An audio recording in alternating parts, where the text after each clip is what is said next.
Welcome back to my YouTube channel engineer Ajit sir. आप सबसे request है कि आप प्लीज़ सब्सक्राइब कर दें मेरे यूट्यूब चैनल को। तो आज हम नया टॉपिक जो है हम बीएमसी बिल्डिंग मटेरियल कंस्ट्रक्शन कर रहे हैं। तो बिल्डिंग मटेरियल में हमने एक और क्वेश्चन देखा, मोस्ट इंपॉर्टेंट है वो, कि इसमें हमारे पास इन ऑर्डर का क्वेश्चन पूछा गया था कि in order to classify the timber based on durability test specimens of size. Most important things क्या हैं मैं पढ़ते पढ़ते आपको बता दूंगा कि अगर आपने क्या करना है, क्लासिफाई करना है टिम्बर को बेस्ड किसके ऊपर, बेसिस ड्यूरेबिलिटी के। ड्यूरेबिलिटी मतलब कितनी देर तक उसकी लाइफ है। टेस्ट स्पेसिमन ऑफ साइज लिया आपने कितना, 600 × 50 × 50 में याद रख लें। ये जो क्वेश्चन है मोस्ट इंपॉर्टेंट है कि आपके पास जो जब भी हम टिम्बर को ड्यूरेबिलिटी टेस्ट करते हैं तो हमारे पास जो स्पेसिमन साइज़ है वो कितना लिया जाता है, तो वो याद रख लें कि 600 × 50 × 50 में लिया जाता है। मोस्ट इंपॉर्टेंट थिंग पॉइंट है यहाँ से ये वाला, बहुत बार मैंने क्वेश्चन पेपर में देखा हुआ है ये वाला question point.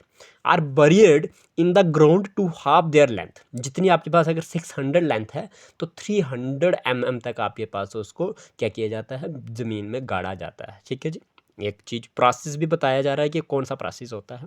For a particular time period, किसी खास समय के लिए आपके पास इसको क्या किया जाता है, ज़मीन के अंदर गाड़ा जाता है। And the condition of the specimen of at various intervals of time are noted. और क्या होता है जी, आपके पास जो कंडीशन होती है स्पेसिमन की, स्पेसिमन मीन्स इसी वर्ड की, ठीक है, टिम्बर की, उसको क्या किया जाता है, अलग अलग टाइम पीरियड पे इंटरवल पे क्या किया जाता है, नोट किया जाता है। And there average life is computed, और कितनी एवरेज मतलब कितनी देर तक वो लाइफ स्पान उसका रहेगा उसको निकाला जाता है। कंप्यूट मीन्स निकाला जाता है। ठीक है जी, यहाँ से आपने 2-3 पॉइंट्स तो सीख लिए।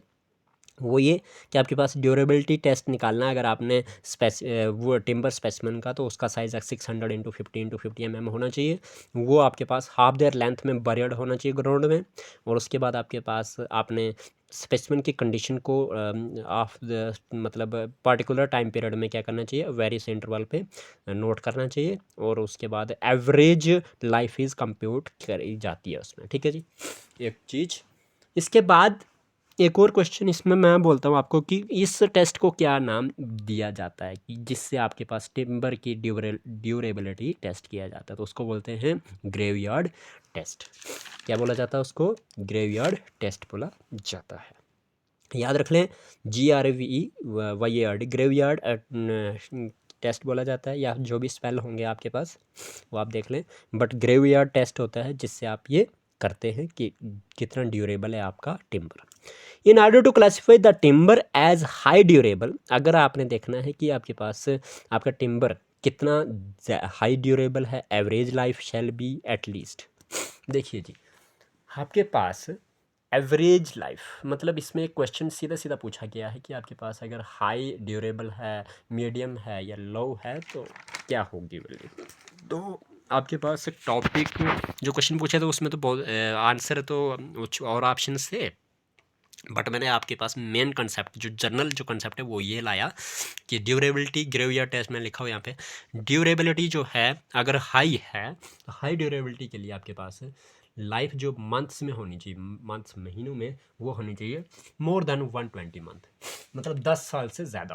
बिकॉज 12 मंथ्स इन ईयर, एक साल में आपके पास 12 महीने होते हैं, तो 120 मंथ बोले इसने, तो मतलब 10 साल से ज़्यादा अगर आपके पास किसी की लाइफ निकलती है तो उसको बोलेंगे हाई ड्यूरेबिलिटी।